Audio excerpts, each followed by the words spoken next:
all our visitors, we want to say welcome. We want to tell you all welcome, welcome, welcome. Smith, Yo, we see you Jeremy. are here. We missed you this morning. We missed you this morning.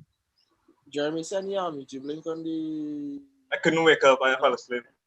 All right. Don't Forgive worry. us. Don't worry, Jed. I'll send it. All right, cool. So I could go ahead now, Jeff. Yes, you can.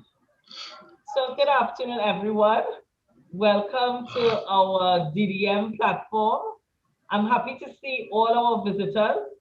We just came from Arima by Danelle, Miss Utley House. I mean, it was the best meal ever. It really was. We had, you remind me, right? Macaroni. What else? Lentil peas. Melangen casserole. Wait, you were in Arima side? Really? Oh, no, really? what had happened was. Okay. Okay, continue with the meal. It's okay. sorry. What had happened was, yeah. And then we had 3 different types of cakes, y'all. Oh. So we know, yeah, it was good. It was good. Somebody asked why we telling you all the food. We just want you all to know we had a wonderful Sabbath meal. Thanks to the Utley. This afternoon, we are honored. We really are honored and we are blessed to have all our DDMs here. I'm seeing almost all the DDMers here. Some of them still in Arima, yes? So we are happy that they still tune in. I'm seeing Akam trying to tune now because we spoke about food, but that is okay, Akam. We are blessed this afternoon because we will be discussing a topic that is one that we realize as a result of the epidemic that is going on, it is literally stressing intentionally and unintentionally the youth in our community. So when as the DDM group, we start and we discuss some of the topics we would like to talk about, one that came out with the support of everyone on the committee was mental health. We need to talk about it. So this afternoon, we are honored to have in our midst Dr. Ocho, who with the DDMers, these brilliant minds, they came up with these questions to ask as it relates to depression and how they view it, the concerns they have about it, and we believe it's the mindset of a lot of the young persons on the chat. My co-host with me today is, tell us your name. Tanya McLennan. Tanya McLennan, she is one of the administrators, executives on the DDM chat. I mean, really an excellent young lady. We have been working together how long now, Tanya? Almost a year. Oh, wow. And we have been working together for almost a year. Yes. I'm going to turn over now to Jeremy, who will give us the bio. Tell us a little about Dr. Ocho. All right. So for those that may or may not know, Dr. Ocho has been a registered nurse for 34 years. For 34 years. That's a very long time. He currently serves as director of the UWI School of Nursing Department since 2015. He loves young people and served in a number of positions in youth ministry at the local, district, and national level. He is an ordained elder who is married to his lovely wife, Pauline Craigwell Ocho, for 32 years. And most importantly, he is a man of God. So before I turn you back over to Auntie Tessa, just a little Disclaimer once again, for those that are new, please turn on your cameras. It is very necessary that you turn on your cameras and you have your full name when you come on the Zoom. Any failure to do so within the next minute and 30 seconds, you will be put in the waiting room. And Tessa? Okay. So when we were off air, we prayed. I am asking Sawadi. Sawadi, are you hearing me, sweetheart? Yes, Auntie. Yes, Auntie Tessa, I'm hearing you. Sawadi, could you pray for us to begin?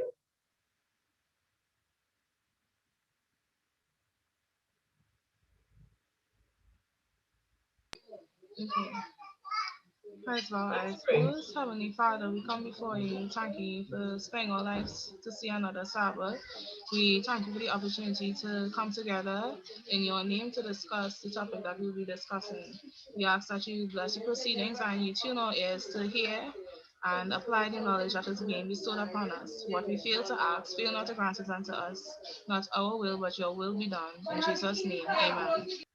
Amen. Amen. So we're going to jump straight into our first question. And our first question, what is depression? Dr. Osho, tell us, what is depression? Because we use that word as a real local word. You know, so I feel depressed today. I feel, you know, why are you depressed, sir? Why are you acting so? But what is depression? Thank you so much, Auntie Tessa, for this privilege of sharing with our young people. You feel privileged not to be called Auntie Tessa by me. I hope they heard that. I hope they heard that. Now, depression is a major mental health problem, which involves a persistent feeling of sadness and loss of involvement, loss of passion, loss of desire to do anything.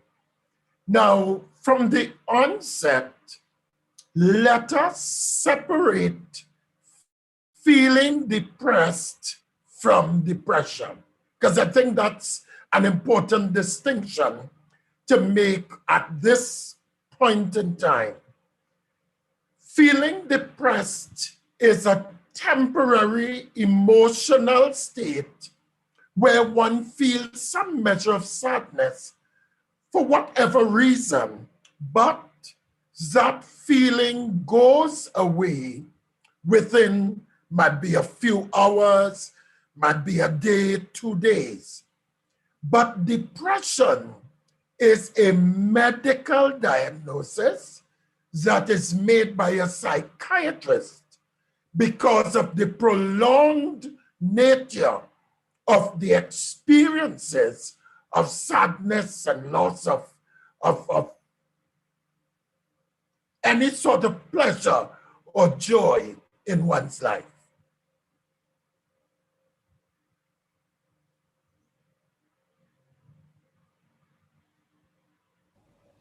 If we heard him properly, you differentiated. You said, when I feel depressed, it's totally from if I have been diagnosed with depression. Yes. Yes? Yes. Because So- all of us will feel depressed for one reason or the other.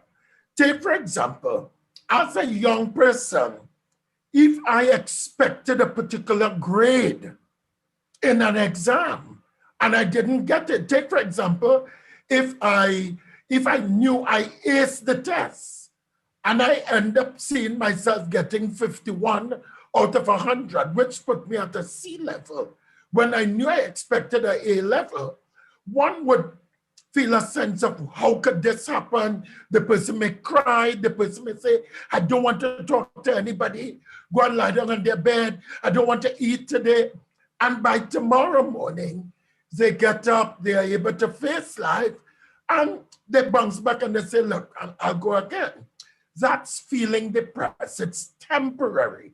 But depression goes on for 2 weeks plus where the person now is extremely sad, the person becomes a recluse, the person loses any sense of wanting to be involved with anybody, and they can begin to show signs and experience symptoms of mental illness. That's why we have to differentiate the two. Okay, thank you for that. Our second question is why are Can you speak up a little? I'm not hearing. And she could talk louder. Sorry. Pretend it's his sister you're talking to. My apologies, no problem. Why are people ashamed of their mental health? Is it out of fear of being labeled as weird? Now, that's an excellent question. Now, one of the things that we see as health professionals is that people are comfortable to talk about any physical health problem because they know that it's easily treatable or you can manage. But when it comes to mental health, it is easy for us to associate that with two things. One, you're mad. So when we hear mental health problems, people fail to realize that it is another health-related problem. So they associate you with being mad to the point that you have no control and you cannot be better. And the other issue, which I think is a very, very real issue, is very often when we think of mental illness, sometimes it's associated with somebody doing you bad. So it's some kind of spiritual whiplash, if I'm going to use that word.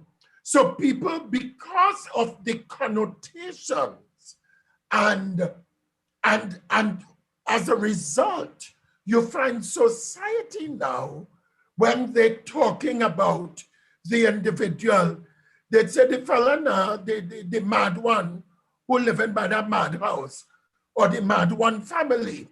So you find that sometimes the entire family is stigmatized as a result of one member of the family having a mental illness. So it becomes challenging for an individual to acknowledge that they are having a mental health challenge, and two, for them to seek help because of the perception that they are mad.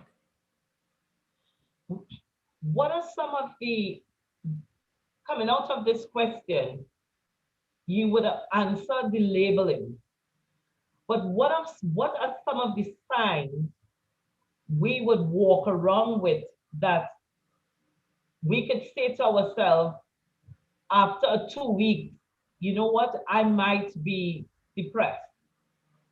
Because you would have said depression, the feeling is assured, but to be diagnosed, it must be something that is prolonged for more than 2 weeks. Yes. What are some of those symptoms? What are some of those signs that says, guess what, this is what I'm experiencing?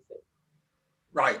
Now, again, we need to step back and look at the fact that we are dealing with causes. Okay. And especially when it comes to young people, you would find that depression is associated with a multiplicity of factors. Oh, wow. Things like self-esteem problems. Now, we do know that young people at this age of adolescence, that issue looking at Erik Erikson's identity versus role confusion. So you find the young ladies are very conscious about their size. Some of them are conscious about their skin, so having pimples could cause a whole roller coaster of emotions where they start comparing themselves and they feel they're not nice as somebody else, that they're ugly. Some of them, because of the length of their hair, they start questioning Am I nice? Is anybody going to love me? So they feel that they could never love themselves naturally. So Pennywise becomes their best friend. So they're always buying these extra pieces of weave, putting it on, because they want to be associated and they want to identify with their colleagues, so that those self-esteem problems could lead to depression.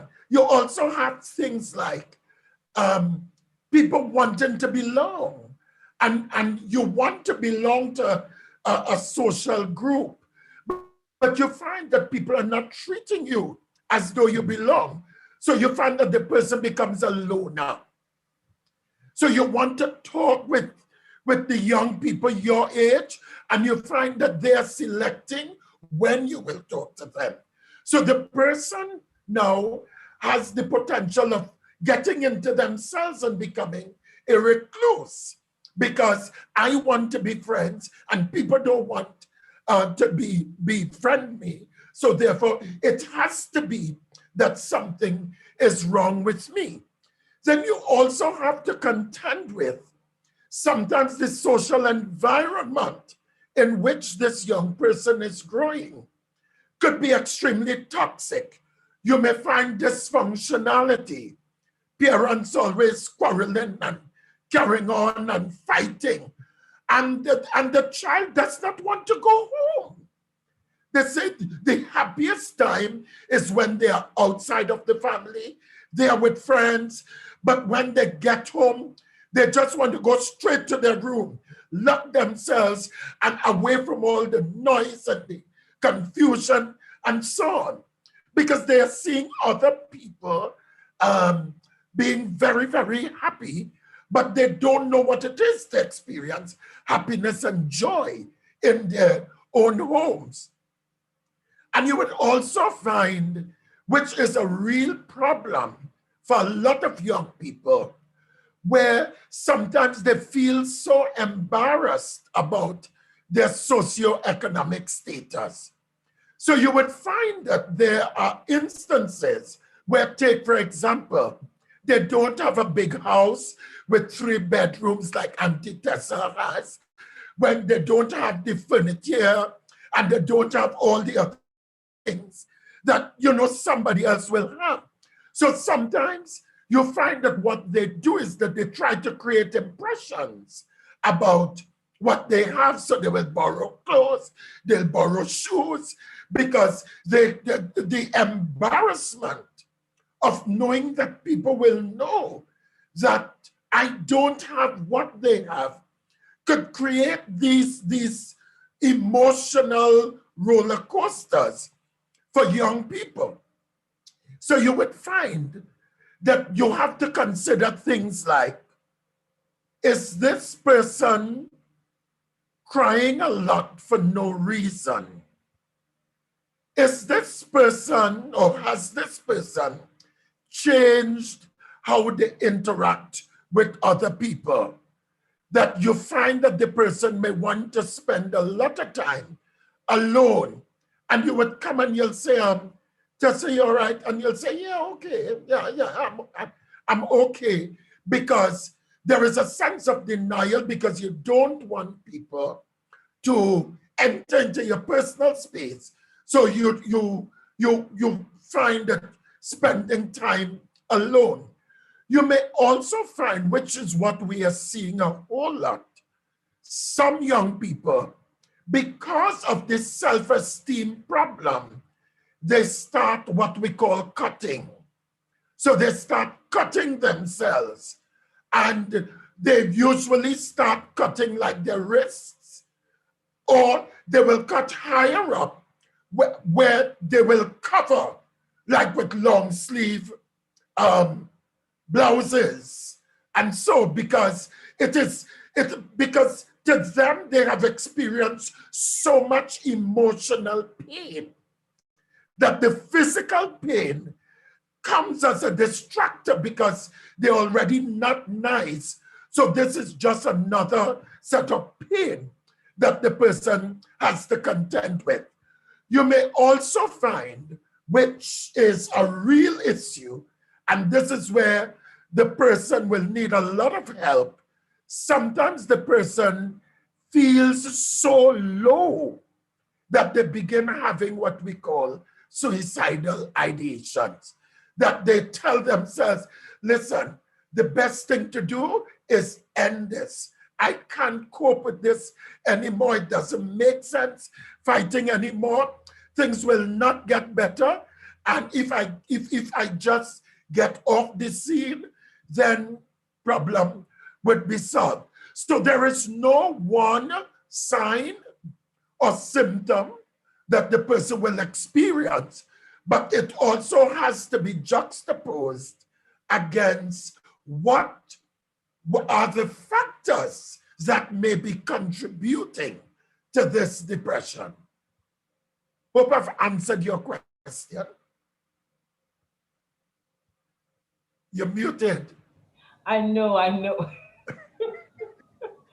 Yes, you did. Yes, you did. Now, I was writing as fast as I can. You mentioned Erickson with the identity versus role confusion. Role confusion. I had an experience today. Now, I did not know that there is a process you go through to post a picture on Facebook. Forgive me. I didn't know that you have to take a gazillion amount of, I've seen somebody the DMs laughing. They give me a tutorial today, Dr. Ocho, because what I do, I put on an outfit, I like it, I pose, I snap, and I take out a picture. And I put it on. That's the end of that. Yes. They were like, no, Auntie Tessa, you have a good side. The last time I checked, all my sides good, but they convinced me. I learned today that I have a good side that I'm supposed to juxtapose, and you know, you need to take out at least 50 pictures to get one good one. I told them, I'm sorry, that's not going to happen. So I guess my status profile that has been up for 4 years is, you told me, yeah. yes, Auntie Tessa. It has been up for a while. I guess that'll be staying because I can't do the taking down. But what I want to ask, what about parents? Because the Bible talk about parents, provoke not your children in the Lord. And the DDMers, I have been running away from it. But the DDMers, they have been pushing for us to have a discussion. Auntie Tessa, when are we going to talk about the provocation of our parents? And I'm like, guys, we'll get to that. I want to ask you, because I'm seeing we have some parents here. So I want to ask you, is there a possibility that parents, their attitude towards their teenagers, I'm trying to cap it in a way that I don't over-empower the DDMers, right? But is there a way that our parents could be a trigger to depression for our young persons when the young person's trying to individualize and the parents still trying to treat them as if they're children and not recognizing that a transition has taken place? Now, the interesting thing about that question is that it's very complex. And it's complex because a child will always be a child in the eyes of a parent. Yes. But a child in the eyes of a child knows the difference between when I am a child and when I am an adult. So the child is able to transition through the phases of weaning. Yeah. So I would have depended on the breast for my sustenance, and then I no longer want the breast I want my own spoon to eat my food, and I move from soft to the full-fledged meal that the family is eating. I need my parents for passage to go to school. I need my parents when I want a new pair of sneakers. I need my parents in helping me to make decisions about subjects. But that when I have reached the age of 18, my parents have to begin the process of letting go. And sometimes the process of letting go is extremely difficult, especially if you are the last child, my baby. So, because of the conflicts, you would find that the parents do not realize that how I would speak to the child to command a particular response, the tactic will have to change because I am now dealing with a child, but a child who has grown or a child who has matured. Yeah? And therefore, you would find sometimes what I've found with a lot of parents, especially if the parents would have had a poor social history, where they would have made some mistakes that they want to protect their children from. They can become so overprotective that the child is not able to find themselves and find their space, not necessarily to repeat the mistake, but to be able to at least recognize that part of growing up is to experience growing pains. And I think that particular challenge could be extremely frustrating for parents, because parents see the propensities of their children, but the children also know what the parents would have undergone, and in their minds they don't want to, but sometimes because they have not been able to make proper choices, because they are not comfortable with themselves, they find themselves going down a path that sometimes the parents, in order to get the child's attention, can become abusive. So it's a complex question that has no easy answers, but it requires a certain level of openness. And what I usually say to parents, you don't have to go into all the sordid details, but it's important that you be open with your children. And I say to children, it's important that you trust your parents.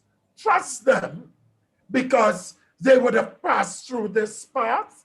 They would have had certain experiences that they want to protect you from, but sometimes they don't know how to protect you, because in an attempt to protect you, what some of them do is that they push you further in making the very mistake that they would have made. Thank you. Thank you.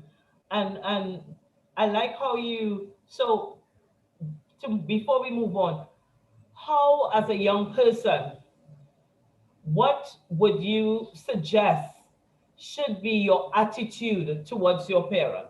Should it be one of rebellion? I would say always be respectful. No matter how your parents behave, the Bible says, honor your father and your mother. Be respectful. Don't walk off and slam the door because you didn't put it up in the first place. Come on now.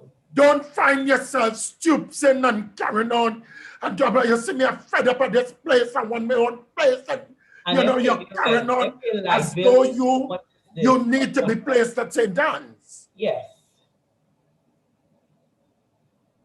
Choose your time to have a conversation.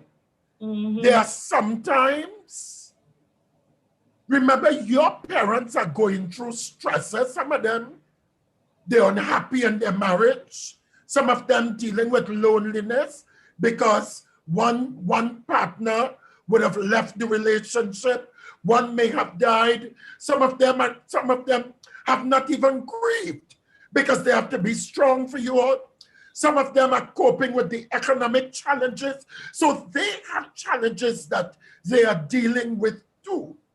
And sometimes, because they are parents, they feel they don't have to explain to you because they want to protect you. But there will be time when they are good. And choose that time sometimes and say, Mommy, I could ask you something, or Daddy, I could ask you something. And engage their response. If you find that they're starting to become defensive, change that conversation because they're not ready. And use something maybe to tell them about something positive that is happening so that they'll feel good. But if you get them where you know you could jam it in, say, but why do you talk to me this way?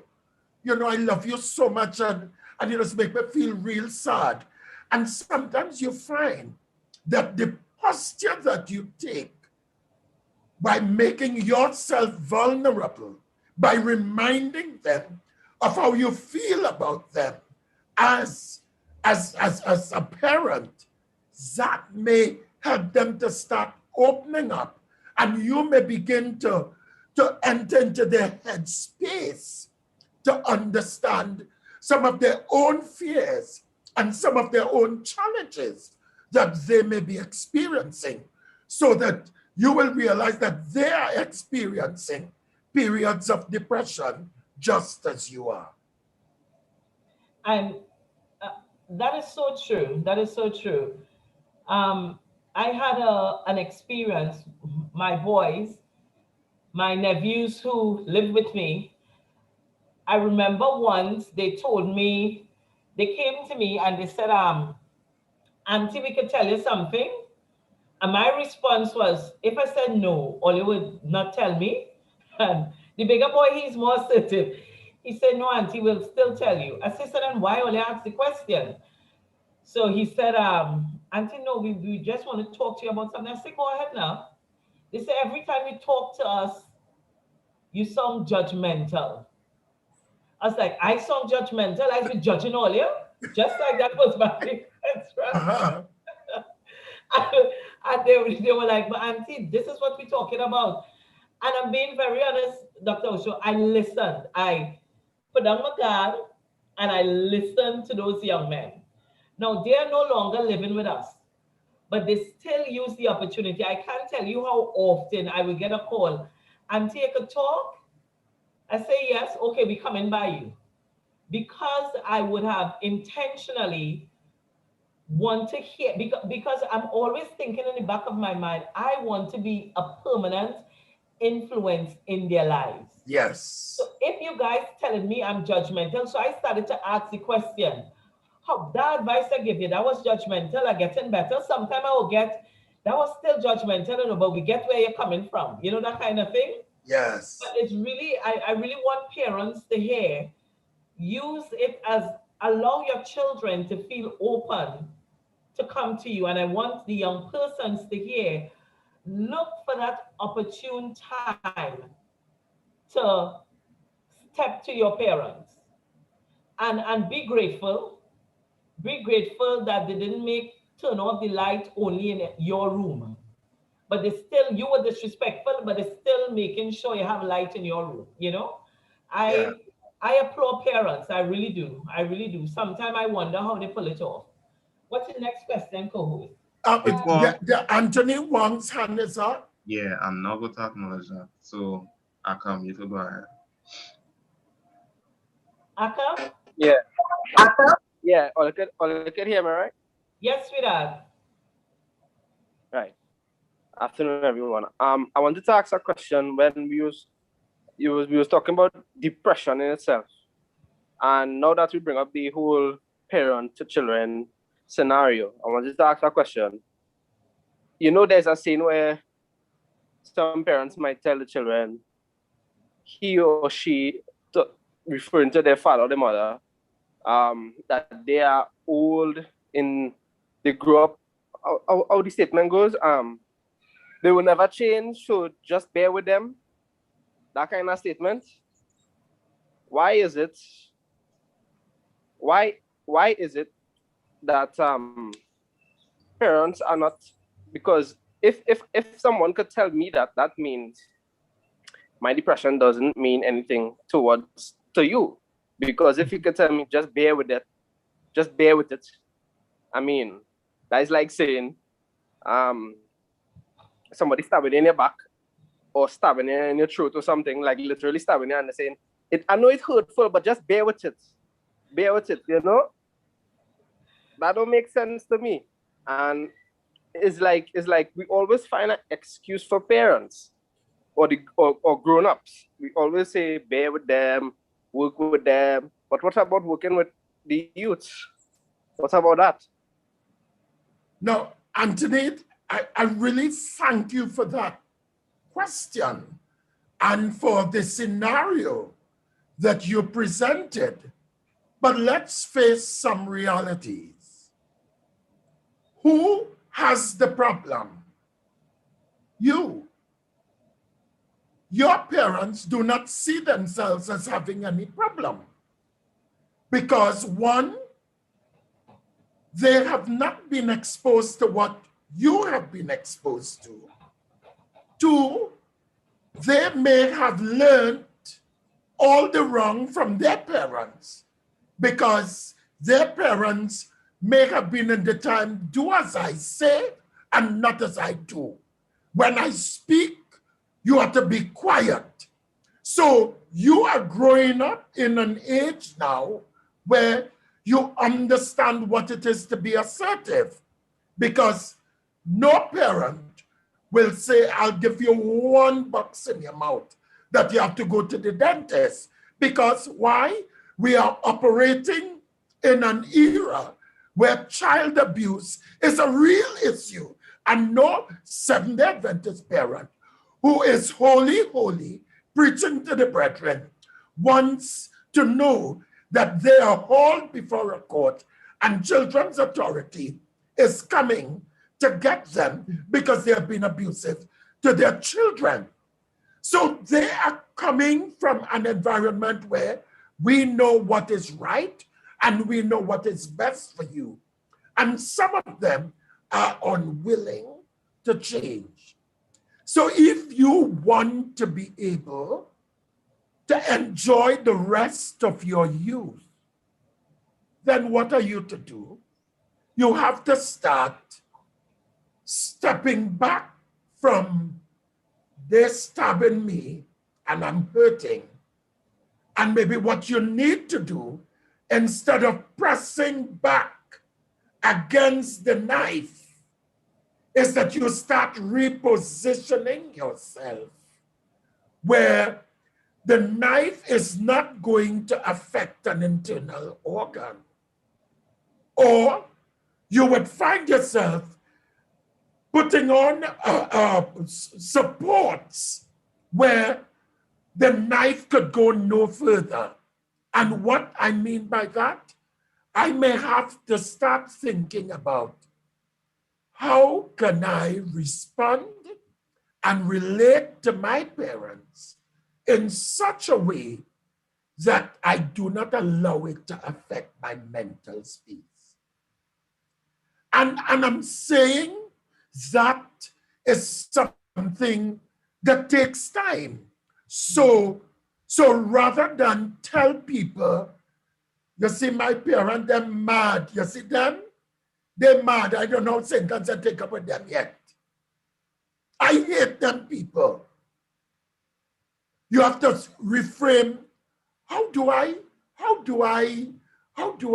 understand my parents, boy? Why are they treating me the way that they do? I remember as a child growing up, I mean, my mother will beat you if the wind passes and she finds that you're not standing up to the wind. You're getting licks. Somebody just come with a complaint and without question licks anything. We didn't know it as abuse in those days because that was the norm. But I realized I came to the point where I was so tired of getting licks that one day when my mother sent me to cut a whip, I cut a stick, I cut a fat stick about an inch in diameter. Because I told myself, you see, today, she will have to kill me because I'm tired of the legs. And cutting that big stick, my mother couldn't beat me. She couldn't. Why? Because she suddenly realized that I was responding in a way. I was obedient.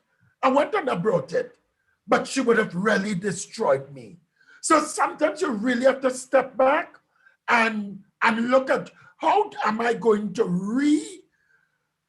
position how I think about my parents and their situations, because trust me, some of them, they don't know better.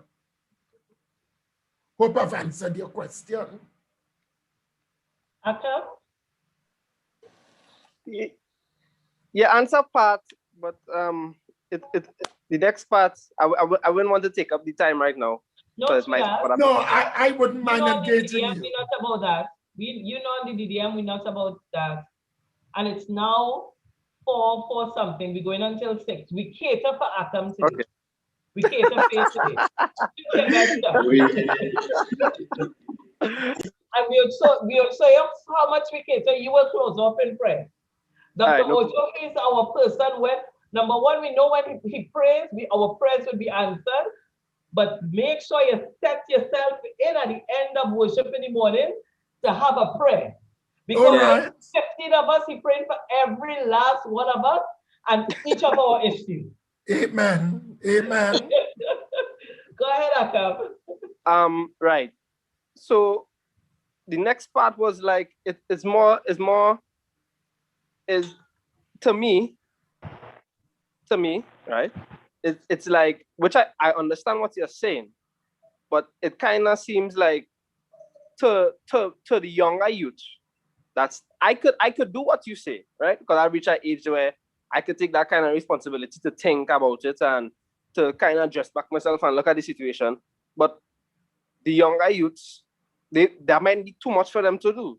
So what are they to do now? Because I feel like it's putting too much work on them, maybe, to say, okay, you have to try to understand your parents, have to step back, understand where they're coming from. And it's like, as the generation goes on, emotions are more, and we question everything more. We question everything more. We are more emotional, this kind of stuff. Yeah. I don't know if it's the food we eating or what, but we move away from the provision to fast food. I don't know what it is, but so how are we to now cater for the younger youths in this time and give them something that they can handle? Because to me, it's like, I don't know if the younger youth or even some of the older youths, they might not be able to handle it or to take advice like what you're given to say, Right. Now, you will appreciate, Anthony, that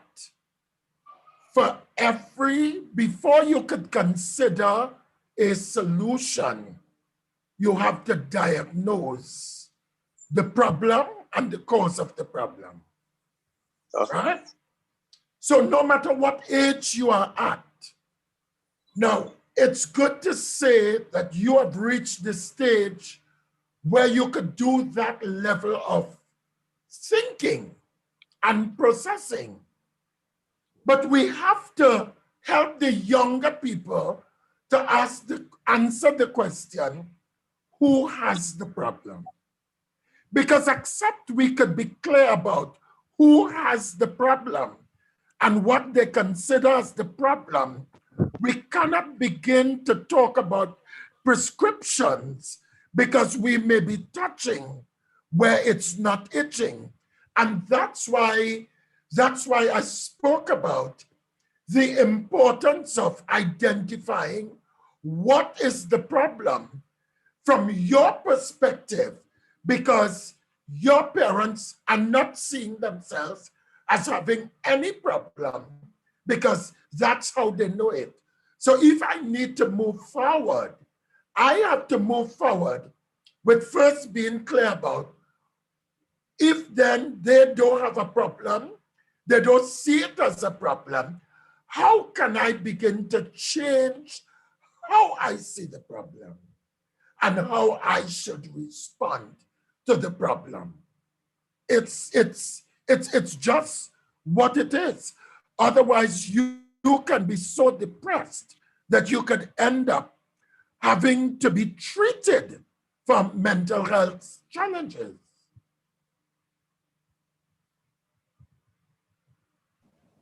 If we are to understand what you're saying, Dr. Ocho, is that I can't fix Tanya. No. I can only fix me. Yeah. So yeah, that's the long and short. Once I identify that I cannot fix Tanya, I could only adjust my emotions as it relates to how I react or respond to Tanya. That makes the difference. Sure. Yes? Sure. Next question, Tanya. Okay, so can a person's environment cause or trigger depression, or is it only traumatic life events?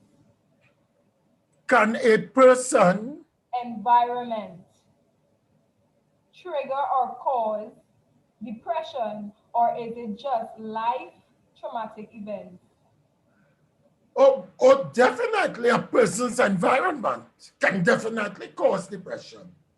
If, for example, you are growing up in a home where you can't talk to your parents at all, no matter how much you try, you're nice, you're dutiful, they want you cook a good meal.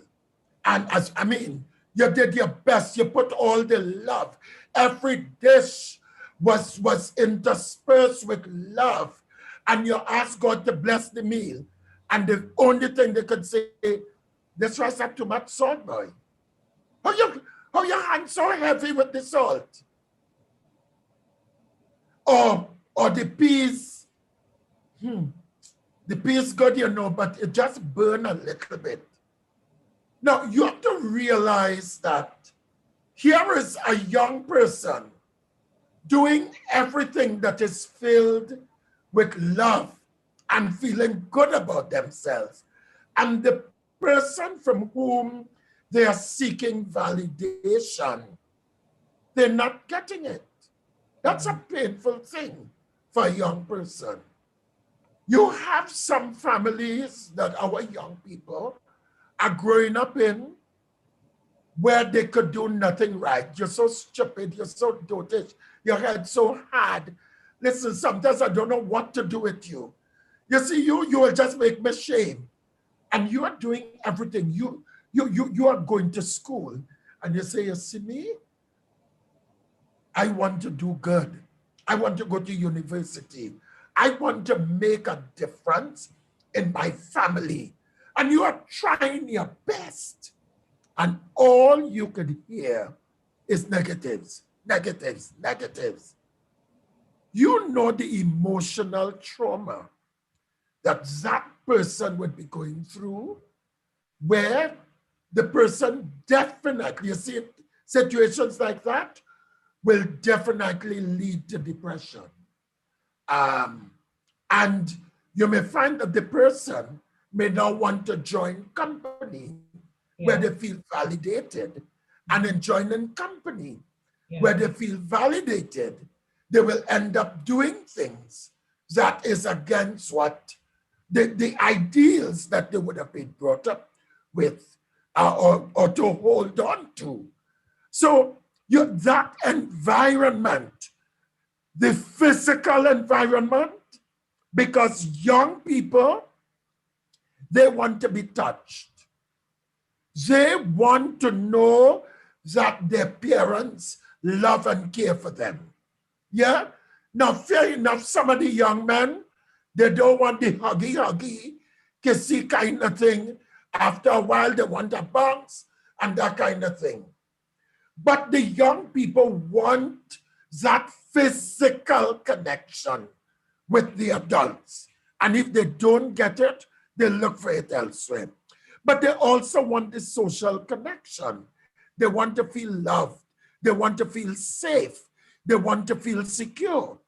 And if that environment is not created for them, that could lead to depression. Yes.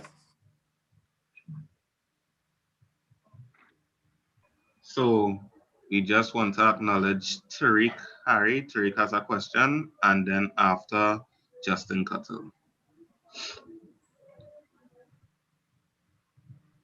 Good afternoon, everyone. My question was on the basis when we were talking to Akam concerning our response, right? But I'm also asking on the basis of, in terms of the parent, right? Since we can become cognizant of the fact that we experience being hurt and we understand the situation and we need to reposition ourselves, I was wondering if that forward thinking also applies to the parents in the sense that they understand that their past parents didn't do a good job, or probably in that environment, things may not be the best or ideal, and now growing in this particular time, that they also need to readjust. But pin that, and I'm also asking at the same time, if at that particular point, they are going through depression themselves.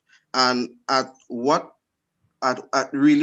point can we say, okay, we understand that they are going to depression, they themselves, we can see the signs and whatnot, and then we reposition, or before they go into depression or whatnot, that we could actually gauge them and let them know, okay, well, they could show that level of vulnerability in a sense of sharing their emotion and whatnot. So I'm wondering, like, in a time frame, how could we gauge them, or do they recognize that it's a new time, it's new way of doing things? Their parents may not have done the best of things. So do they reach that point before depression, or is it, I would need to know like a timeline. Well, and the reality is, Tariq, there is no timeline. Absolutely no timeline, because take, for example, a mother who would have had a daughter when she was 17 or 16 will behave like a hawk from the time her daughter turns 14. You know why? Because in her mind, she would be thinking, oh God, I can't afford for my child to go through what I went through. And you would find that they could become so protective that the girl can't even talk to her boy. The girl can't even bring a friend from church home, because in her mind, this child is going to end up being pregnant. And some parents have never been able to resolve their own mental trauma. Some parents have been abused, let's face it. And they end up having children early in life because they just succumbed to the pressure of wanting to be loved, because they associated sex with love. And therefore, because of that past experience, they don't know how to let go and allow their children to know that they are loved and they are cared for, because they try to be overprotective. So there is no real timeline that one can take because of the past experience, because you will realize, I have heard lots of adults say, I couldn't understand my parents. But you see, now that I have children of my own, I now understand what my parents used to be saying. So it's a really complex kind of situation, because no parent really wants to make themselves so vulnerable that they feel they have to share certain secrets with their children for fear that they think the children will lose respect for them. So we have to, because we are more enlightened, we have to now use different strategies and of course pray for them, that God will help them to see the light, because for some parents, only God could change them.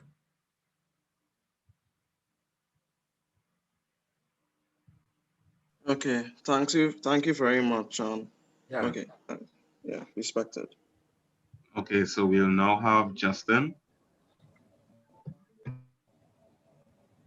Good afternoon, Dr. Ocho. Hi, Okay, good so afternoon. my question is based off of what you said pertaining to the negative responses that parents give to their children. So just give an example. Say for instance, a child, father and mother, they are giving negative, like verbal abuse, basically telling them they wouldn't amount to anything. If they're doing exams or whatnot, they wouldn't succeed in life and whatnot.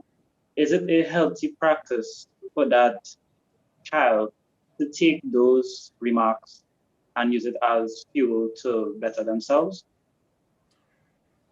Now, that's an excellent question, Justin, because what you are talking about, instead of self-fulfilling prophecy, where after a while people tell you negatives and you believe, after a while you begin believing that what the person would have said to you is so you decide, you see me, well, they think I wouldn't become anything.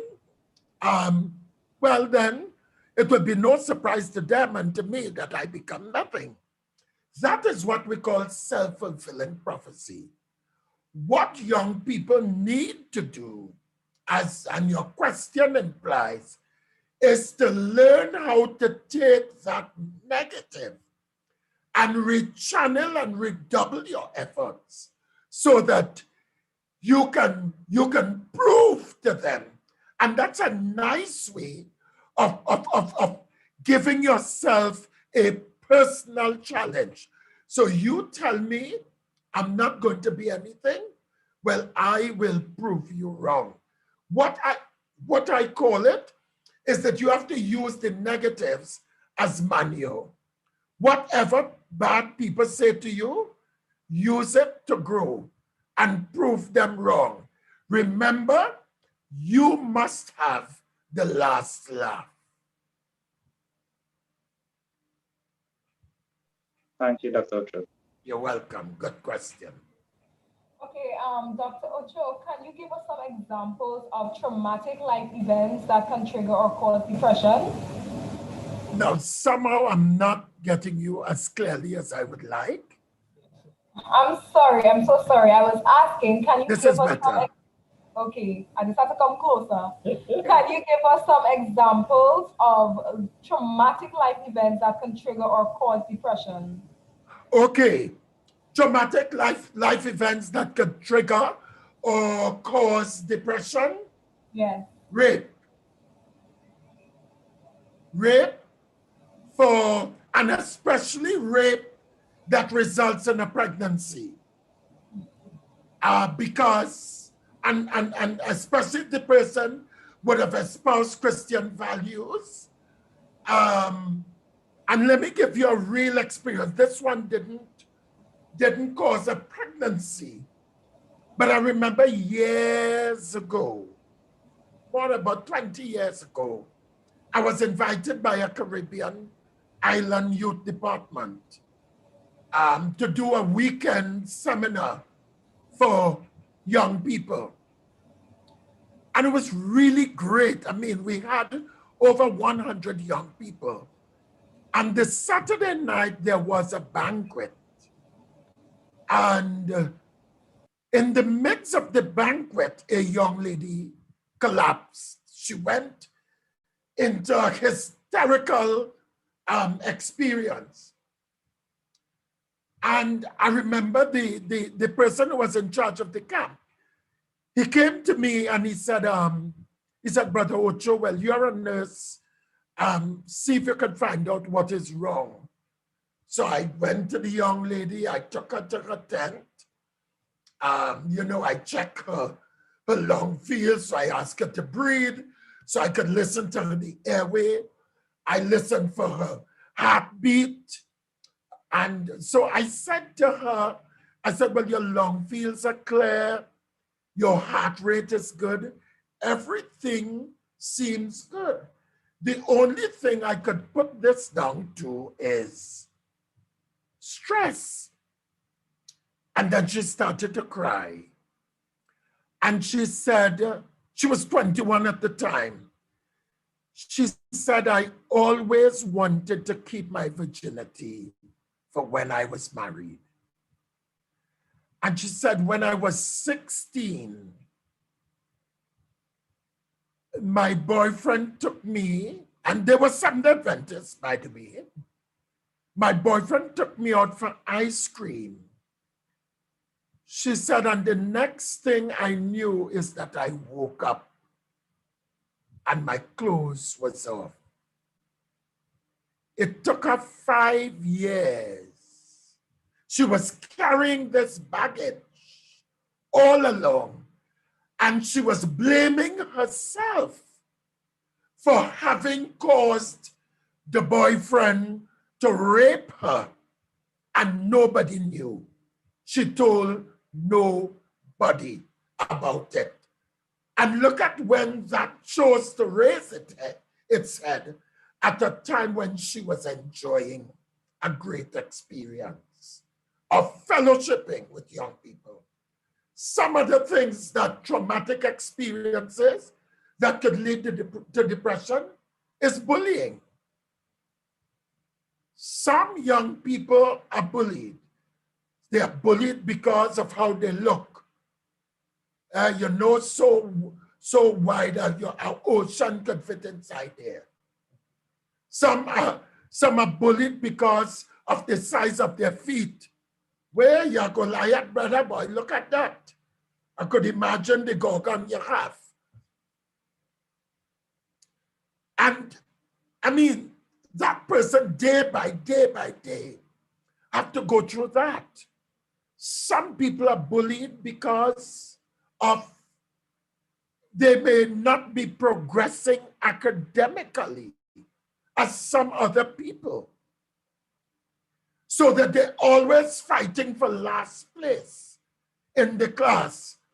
And they will cut people say, boy, you're real stupid, yes? So you're getting that from home. You're getting it from the teacher. Go and sit down at the back of the class. You're getting it from your colleagues. They're laughing at you, especially when you answer wrong. And you genuinely want to do well. And you can't. So that young people could have traumatic experiences that go along the gamut. Bullying. Some as well could have traumatic experiences of having lost a parent. You know what it is for a young man to lose a father. And right now I've been dealing with a young man who lost his father when he was 6. And that young man has never been able to recover. He's now 20 and is as dysfunctional. Sometimes he will cry to me. He said, "You are the only one who understands me." Yeah. So losing a parent, for the boys, the father for the girls, to lose a mother at a time when you want to know your body is changing and you want to be able to connect and relate to a mother, because a father sometimes cannot be a mother, but has to act the role of a mother. So those are traumatic experiences where you need support, where you need somebody to stand in your corner, where you need to know that you are not alone. And if the support systems are not there as a result of those traumatic experiences, you could imagine that the individual will fall through the cracks, become a recluse, or sometimes overcompensate. When we talk about bipolar, so you move from depressive states to over extended states where you can become very aggressive, and people don't understand that that aggression is your way of hitting out at everybody because you're not coping. Okay, so we have a question from the YouTube chat, and this is from Jerry Rambaran. He is asking, how can you approach parents who seem to be depressed, isolate themselves from their children, are extremely aggressive verbally and physically, and are in complete denial as to the effects they are having on their teenage children who are crying out for help? This is the question. No, that's $1 million question, because it speaks to the issues that I raised, where some parents don't know how to handle their vulnerabilities. I will say, in a case like that, write notes. Write notes about how much you love them. Give flowers. Sometimes say, "Mommy, don't cook today. Today we want to treat you. We want to give you breakfast in bed." Because you see, what happens is that sometimes parents are so vulnerable,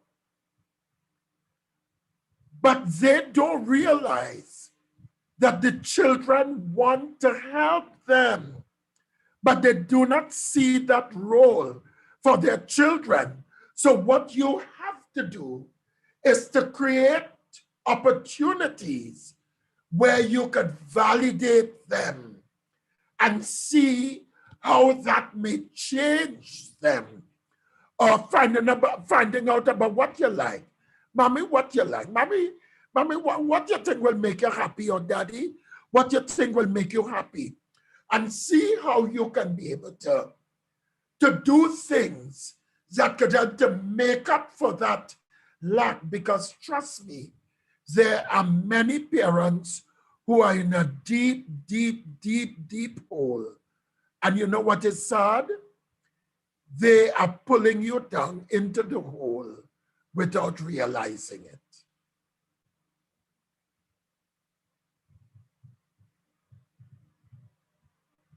Hope I've answered your question. Yes, thank you. Brother Ocho, so you were saying something about the depression, it causes them to act out in anger. So is it safe to say that depression is anger's best friend? That depression is anger's best friend?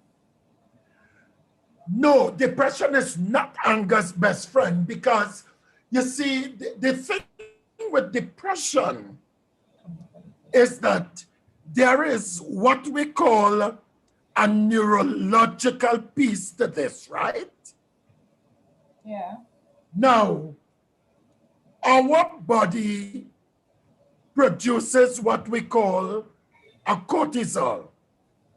So you find that there is a certain part of your brain where you have two nerves, and the ending of one nerve will release this enzyme or hormone that will have to be taken up by the other neuron.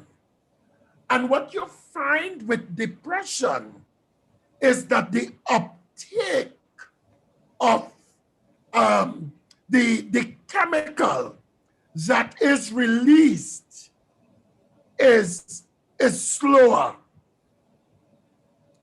So you would find that it takes a while before the body is able to take up enough of that particular chemical to move on for another response.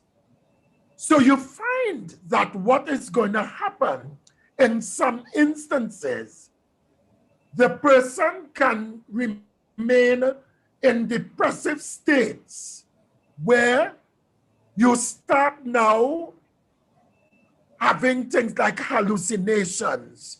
You start seeing things, you start hearing things, and you start feeling things that are not there.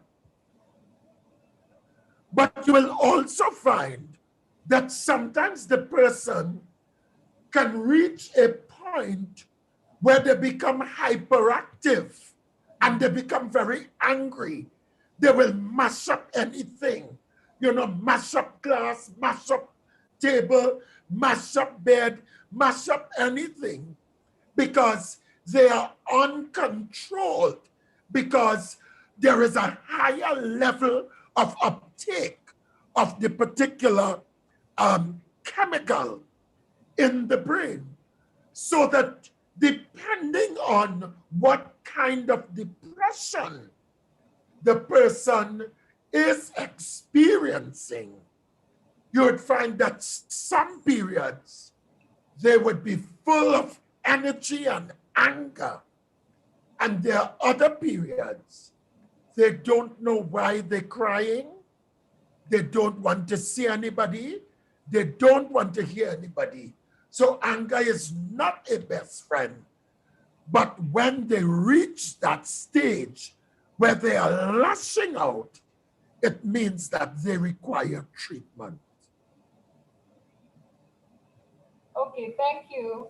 Welcome. Brother Ocho, so Yes. you said treatment.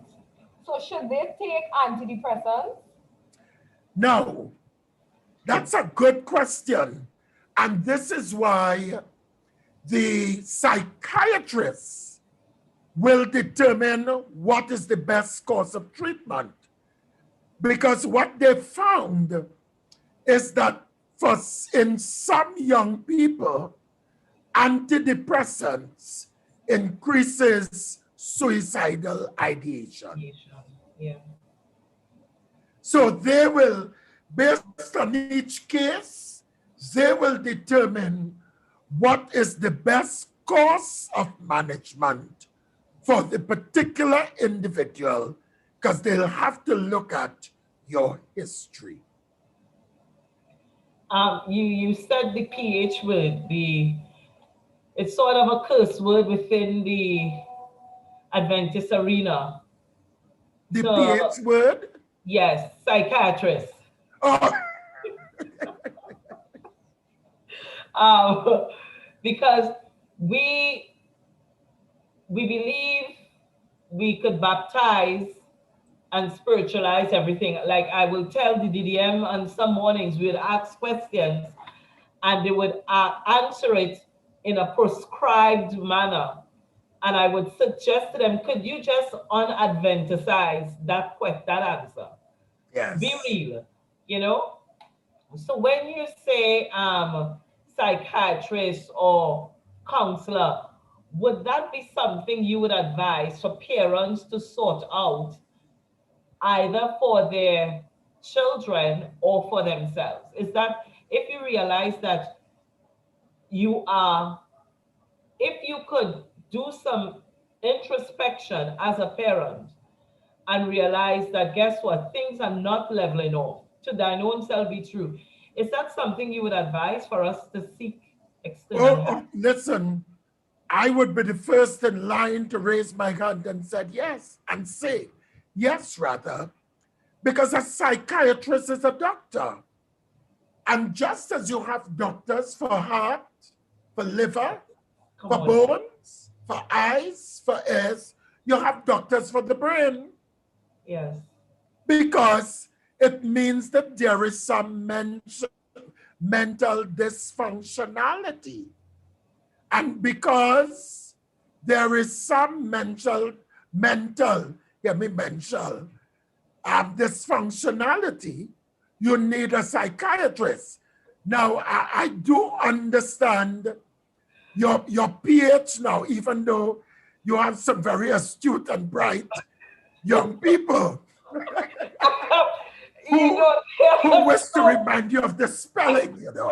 They are so disrespectful. We had this discussion this morning, and Jared is dying with laughter. There is a PH in psychiatrist. There is a P and there is a H just in Santa. No, but you don't even have to give all that explanation. But I understand very well what you were saying. But we are dealing with a different age, right? Yes. They are on me. I've grown accustomed to it. Every morning. Yeah, I've grown accustomed to it. Definitely.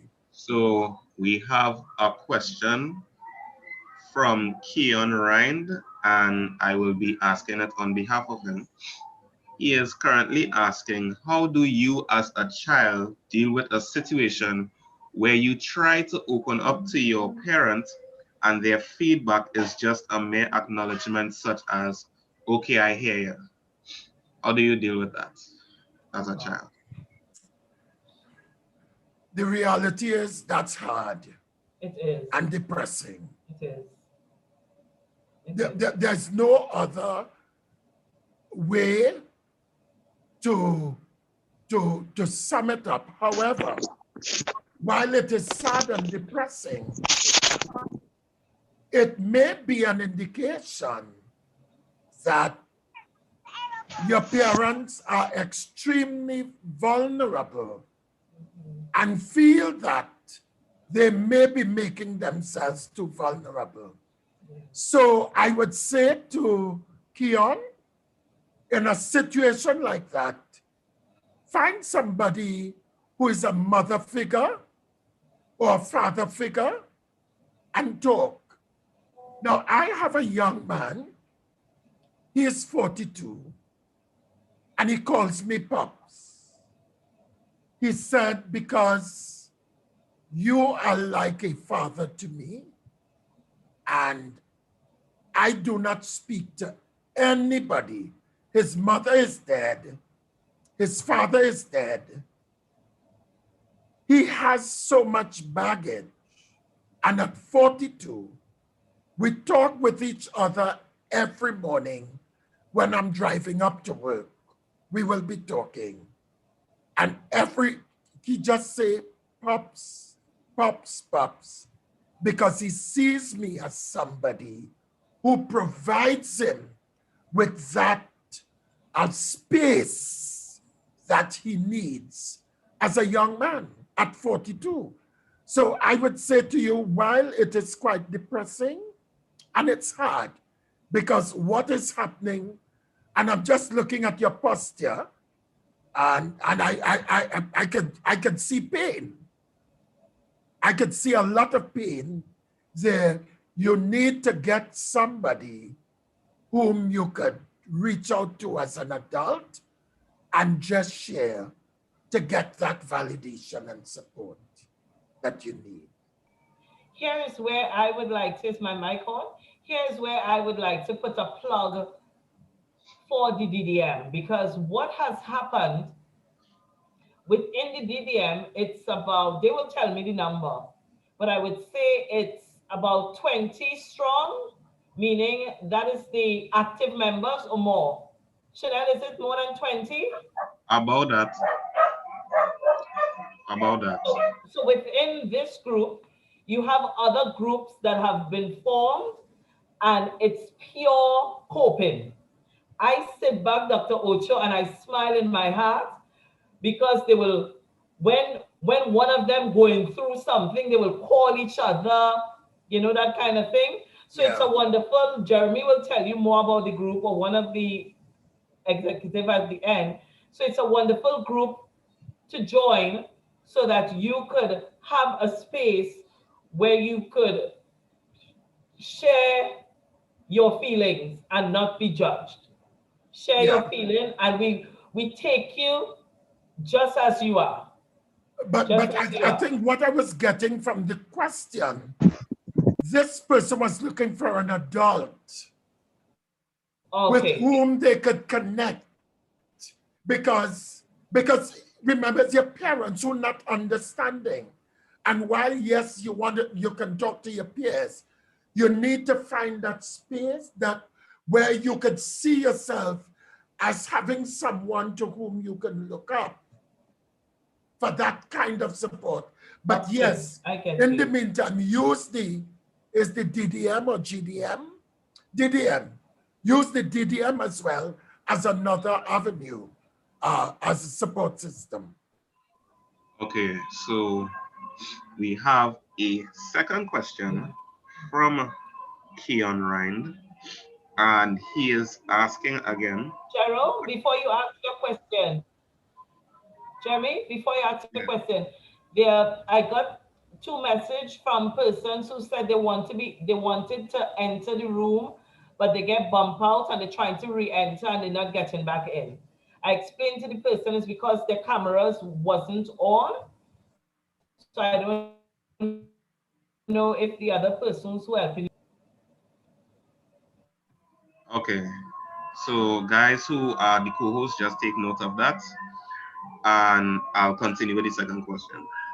So he's asking, what advice would you give to a child in a step family setting where the biological parent appears to not listen to the child, but instead to the parents?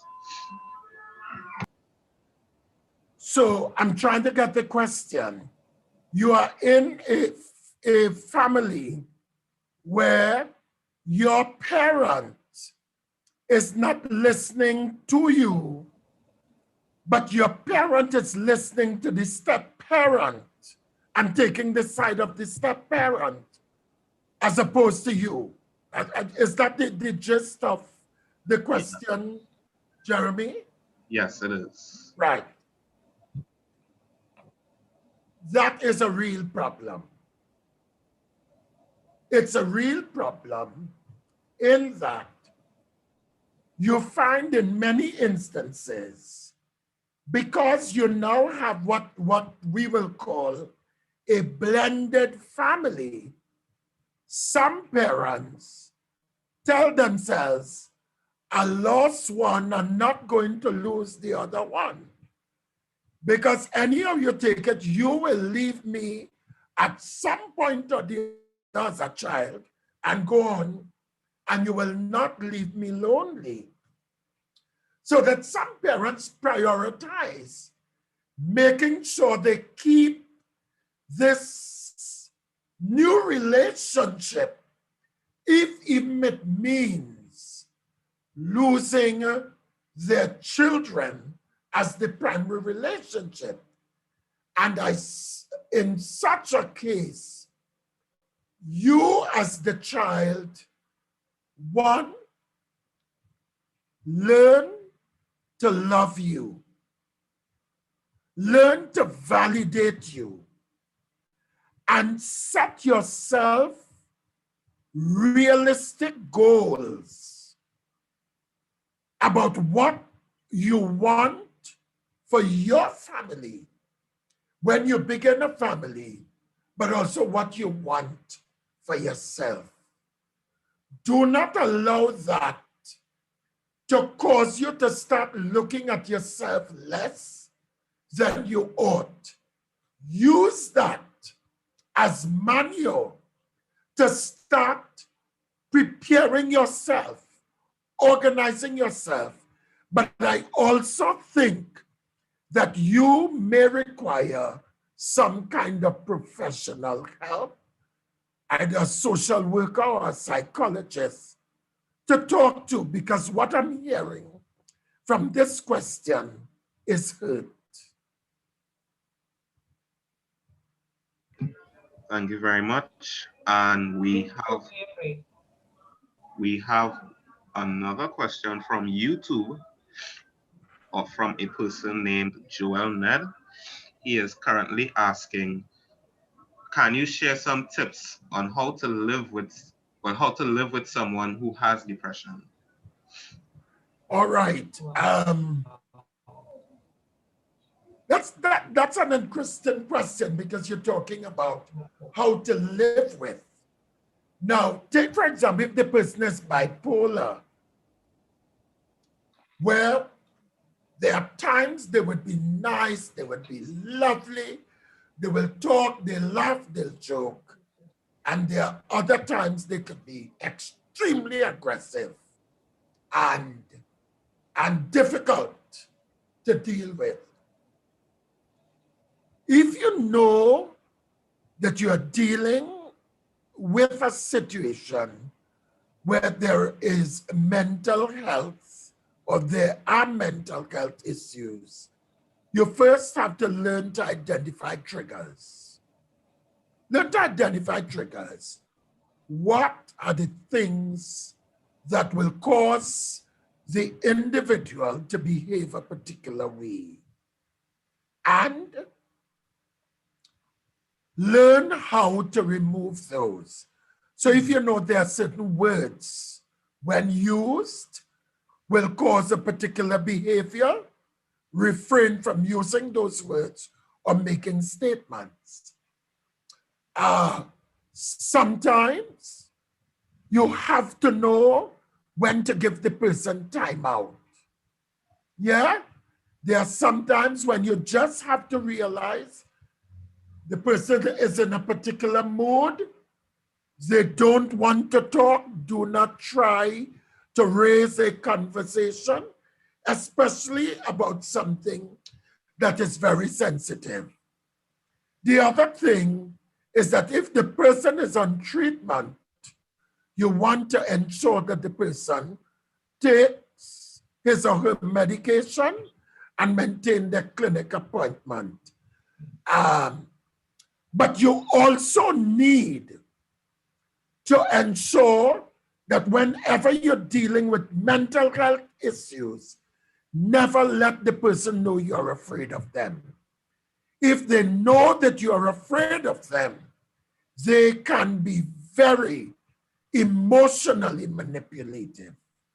So you have to learn to be firm, very firm, but not aggressive. Yes. Thank you very much. Chanel, we'll take your hand. Thank you. Hi, good evening, everybody. Hi, Chanel. Dr. Oche mentioned something just now about triggers, right? So you say if the person if it have certain words or actions that would trigger the person to react in such ways. If the person is triggered by nothing, so, the person gets up to just walk out the room and it's like you're actively looking for stuff to make issues about and stuff like that. How do you deal with a situation like that? That situation is extremely challenging because, as we would say in local parlance, they got up on the wrong side of the bed, right? Every day? Yeah. Every day? Yes. Because you see, with mental illness, we don't know what is going on with the chemicals in the brain.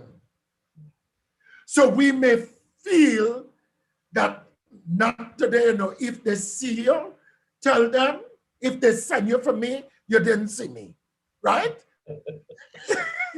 I'm trying to be as colloquial as is possible. So you have to realize what is required is just as you want them to get on the right side of the bed, you have to purpose in your mind.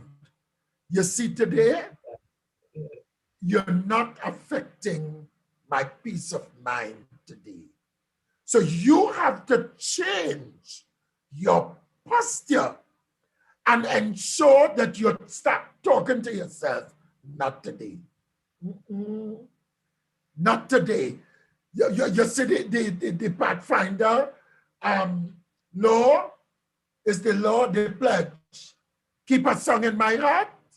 Yeah. You just have to sing. Yeah, you just have to sing. But don't throw words. Because Don't I was not throw going to words. say, because I was not going to say, if you're doing that, right? So technically, for me to keep a song in my heart and not react to the person getting up on the wrong side of the bed every day, I would have to start to ignore.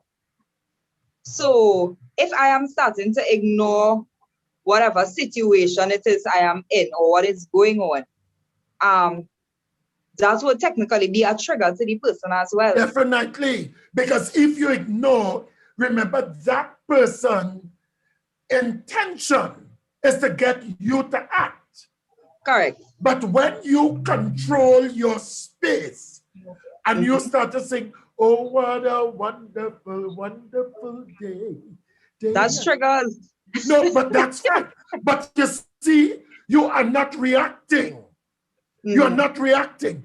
You are singing the song, but if you know that particular song is going to act as the trigger because they say you're throwing words, you now could just find other things or ensure that you move from the person's space and you control.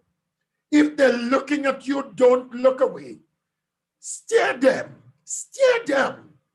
Not with the intention of you come out for me, but you steer them that they would realize that you are in control of your space and you are not intimidated. Because what happens when people know that they are in control of your mind, they know how to keep that pressure on. And don't ever give them that opportunity to control that. All right, because I think it was about 2 months ago, that has to be like January or like the early February, we did a month on modesty. And one of the last sessions we did, the moderator was talking about us living in toxic environments, right? And your home could be a very toxic environment when it comes to mental health. And it's how some of us who can't really do anything about it, right? It's something we have to cope with. You made mention of a statement just now where you use the negatives as manual. And I still want to say yes, a very good statement, right? It would be me, because I could do it. I could ignore people and talk to them normal, stare in your face, only the advice that you just give. But you have some people who it's like a sponge. You know, when a sponge collecting water, after a while, it will start to drip because there's only so much you could take. Right. So, well, I say that same thing here, but right? So before, I don't like to use the pot to bubble over, because when the pot bubble over in the fire would out and you might still cool down. So I like to use the sponge illustration, and in that way they start to drip and then the water they start to run out of the sponge. Yeah. So I don't know. me as a young Adventist person living in the normal big family household where you can't do anything about it. I have my coping mechanism because I exercise, I play netball, I do all this stuff. So probably advice like that. Find something else to do that would calm your mind from whatever is going on, and so that you will keep your sanity. Yeah, no, you are very, very, very, very right. Sometimes physical exercise may be what you need to deal with the tension that is building up in your system. But what is also good is finding a hobby, finding things that could help you to be creative. You know, if it means sewing, you know, if it means doing something with your hands, baking, whatever, but something that gives you an outlet to use your creative energies, because you're right. And this is what I wanted to get over. There are instances where you have no control over what happens in your environment because you just have to live there until. But you have to realize that the person who has to change is you. And I just going to mention that again, Dr. Ocho, because one of the things that I say over and over again, and I've seen it, that what you hate, I still have to get the biblical or the psychological aspect of it. But that what you hate, you have the potential to become. And it's really amazing because when I find myself building up the animosity towards my parents or towards whatever situation, and don't move to a place of understanding, it's amazing how we start to adapt the same attitude that we hate, the same attitude that we resent. We start to morph into that person. I've seen it time and time again. So Yeah. I want, and it's a recurring theme I'm hearing you saying over and over again, Dr. Ocho. Yeah. I am responsible for me. So I am responsible. The way I say this, the other night, Tosca was saying on the Heart to Heart, I usually say my response is my responsibility. That is from Dr. Eric Eggerson. My response to any situation is my responsibility. Sure. And we need to recognize as young persons, the things that we allow not to break us, going to make us, it's going to mold us, it's going to fashion us. But once we have this sort of fight or flight kind of mentality, then we find ourselves just agonizing in these environments. But it's really for us to step back. And I like that advice you gave as it relates to educate, because I wrote it when you said for us to figure out what are the triggers to the question Jeremy asked. It's about the Bible tells us in the last days, knowledge shall increase. So if I realize that from this platform, from this presentation, Dr. Ocho, Tanya, and we were saying you are so on point with your responses and the realness that you came across with. But anyway, that is how we're wrapping up. But we just have been sitting here having our conversation as it relates to the things you were saying. After this presentation, one of the things I really want us to get to, one of the things, I am responsible for me. My response is my responsibility. You are saying it over and over again. How I react in my environment, I have control of it. I don't have control of nobody else, but I have control over me. And secondly, that I really like when you pointed out, educate yourself. I mean, they give me a proper tutorial today on how to take out the right selfie. You could find out information about depression. Yeah. If you think your parents might be going through depression, or research it and find out ways how you could be a plus, in a light in your home, because now you are responding differently. You are no longer a catalyst in the madness, but you are now a person that is bringing clarity, peace, a sense of calm within that environment because you have self-educated. You are now aware of what is going on. So I thank you for those 2 bits of information. It's a pleasure. Yes. Okay, so our next question is, why do we seek to Christianize depression instead of encouraging people to get professional help? Why do we spiritualize it? Christianize. Christianize. That's a good word too. All right, so I'll just put an addendum to it and say spiritualize it, because sometimes we feel that we could pray about everything and Jesus hears and answers prayer. And if your prayer is not answered, it's because you don't have faith. Where is your faith? Your faith will make you whole. Let me tell you something. Jesus himself, Jesus spit on the ground, mixed it in sand, it became mud, and he touched a man's eye, and the man became well. Not so? Yes. Jesus showed us in his life that sometimes some things are solved by prayer and fasting. But he also showed us that some things are solved by us acting, and the solution will come. I told you about the man with the eyes. You look at Naaman.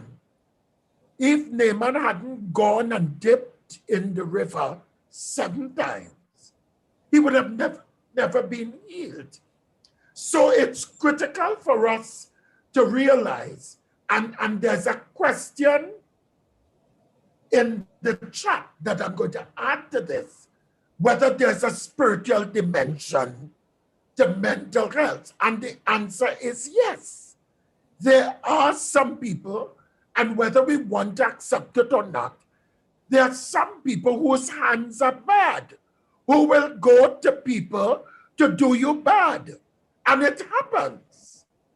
It happens.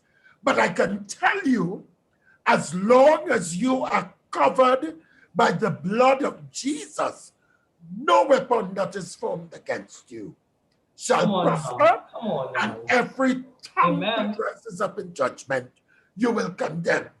Isaiah 54:17.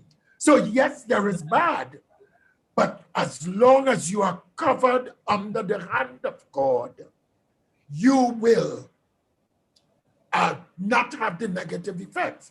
Now, I have a niece who is bipolar, and my brother stopped that child from taking any medication and so on, because they believed that the child will be healed, and the child is getting progressively worse.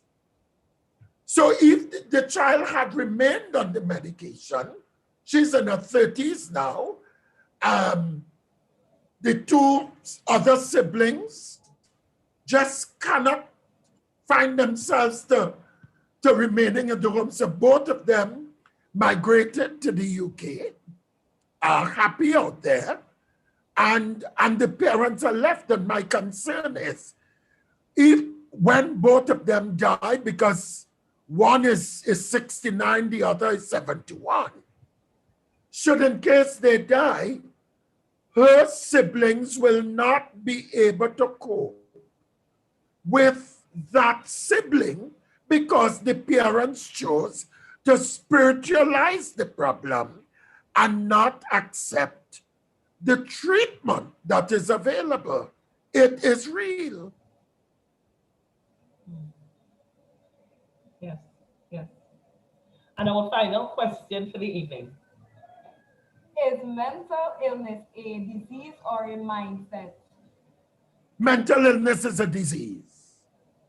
It is a disease as any other disease is. You can have those that relate to behavior, and you have those that relate to the brain activity and the mind.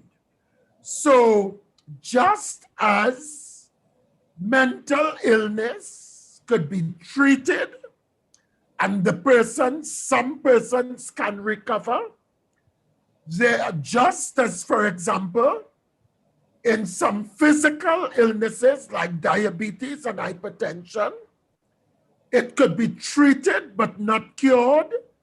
Mental illness could be treated and the person could return to a measure of normalcy without necessarily a cure, but anybody with mental illness can be helped. Thank you. Thank you. You were going am to say? am I allowed to at least squeeze in one more question from YouTube? Yes, yes. Okay, so this question is from Erica Ayers. She is referring to the question where it pertains to the biological parent dependency on the step parent. So she is currently asking, what are some tips to tell the child if they are looking to the wrong company for help? Well, I'm not sure what we mean by looking to the wrong company, because I think in such a situation, what that young person is doing is crying out for help. Crying out for help in that there is an expectation that because this is my parent will know what we would have been through. And my parent will want to be supportive of me within the context of the relationship. But you also have to bear in mind that the parent finds himself or herself in a catch-22 position, because at the end of the day, yes, you're my child, but that other parent is my lover. Because what is provided by that other person, you can't provide to me. So it's a kind of catch-22 position that the parent and the child find themselves in. And it will require one looking for opportunities to talk about how you feel. And in our society, very often we do not talk about how we feel. So, one of the things that could be done is to let the parent know, while I don't want to spoil whatever is happening between you and my stepfather or stepmother, I want you to know how this makes me feel. I feel as though I am not loved. I feel as though I'm not valued in this relationship. And I know that is not what you want to let me know, but it's how I feel.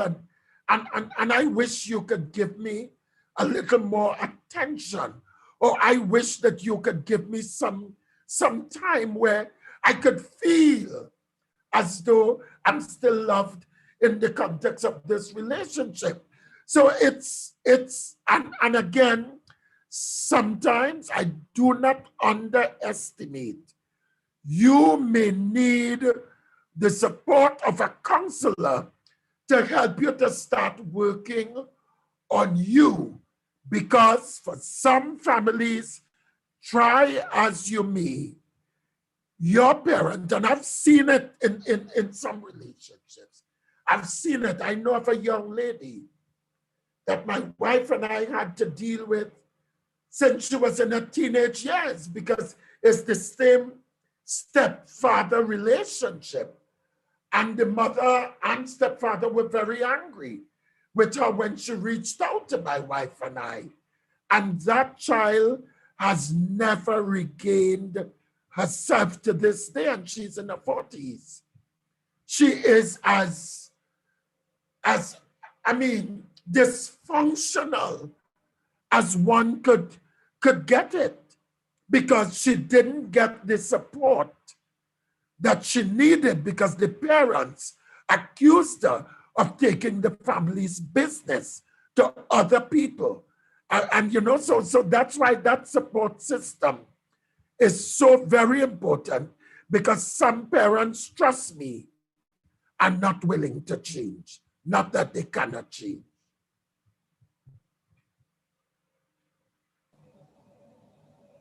Jeremy, is that it?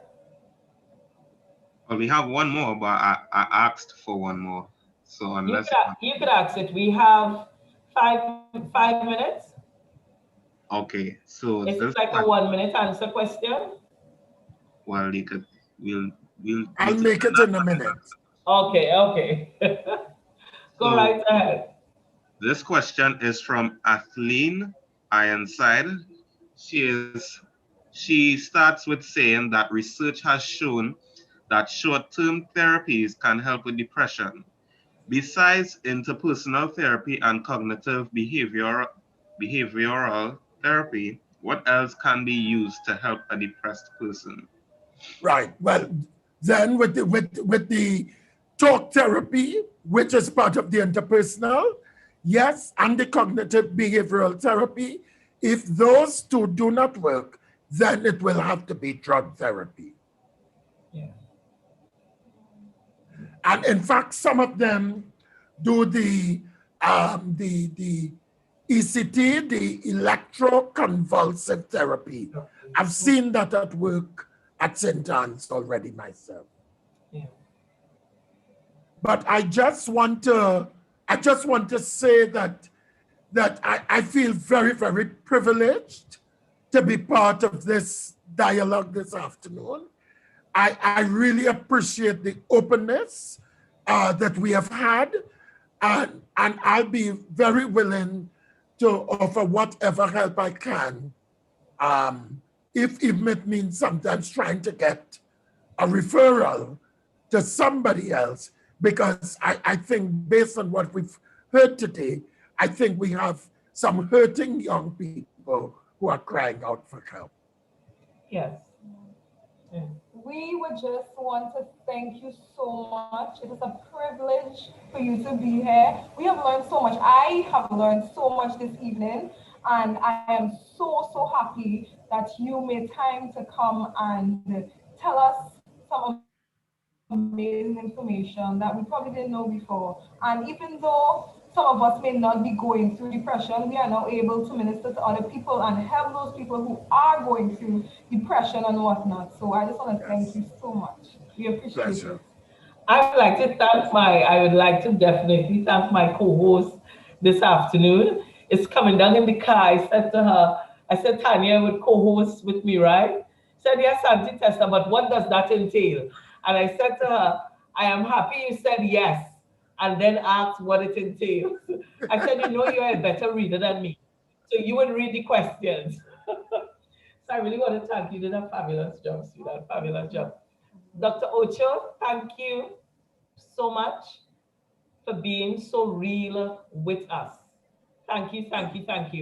I also want to thank the persons who came on board with Jeremy to man the platform this afternoon. That would be Dwayne Leonard. Who else, Jeremy? Jed Adolphus, our social liaison, the person responsible for our social events and the DDM. Thank you. We're going to close off in prayer. Akam have 1 minute. Let's see if you can pull this off. Elder Wong. We gotta pray for that miracle. But leave me alone, please. All right. All eyes closed. Oh yes, Father, we just wanna say thank you for this opportunity where we were able to come out and enjoy AE Adventist, everybody. You know, we just thank you so much that we was able to enjoy this little segment of learning about depression and so on. I pray that, and you know, I really wish that more people was here, more parents was here, more youth was here, but I pray that as youths or as those who were online or those who are watching on YouTube, now we take this opportunity to take the information and spread it, because Dr. Ocho speaks some stuff that we could do, and we might know people that might be going through this kind of situation of depression or family issues, and we need to reach out to them and give them the same advice we were given, right? Help us not to leave each other out and band together and be our brother's keeper, right? I thank you that Brother Ocho was here. Bless him and his house and his household. I pray that you see him through, and you really, I know that you blessed him already with how he was on board with answering the questions from the get-go as they were asked. I really thank you for him and his knowledge that he was able to share. And so I pray that as we close off the Sabbath for AE, I pray that we still take this time to do our personal prayers and ask you for help in this situation of depression, and in this time where COVID and everything happening, work we not getting work, and these are kind of issues that brings on depression. I pray that we are able to figure this out together in Jesus' name. Amen. Amen. Amen. Amen. Amen. Well done, guy. Well done. Yes. Proud of you, Aka. Proud of you. So this was on YouTube. So those of us who want to share it with others, because it was really vital information, you want to play it somewhere where possibly your parents could hear, really, would be good for them to listen in the information. Jeremy, you have any announcements? Anything you would like to say? Okay. Thanks for having me. So I'm saying goodbye. Okay. Thanks for being here. Thank you for being here, Dr. Ocho, once again. Yes, part 2 will be next week, Saturday, and we will be dealing with anxiety. So do show your support for part 2. He will be coming back, same time, same link, YouTube link. And yeah, that's basically all the announcements I have. That's Wonderful. Bye, everyone. Walk with the King today. And remember,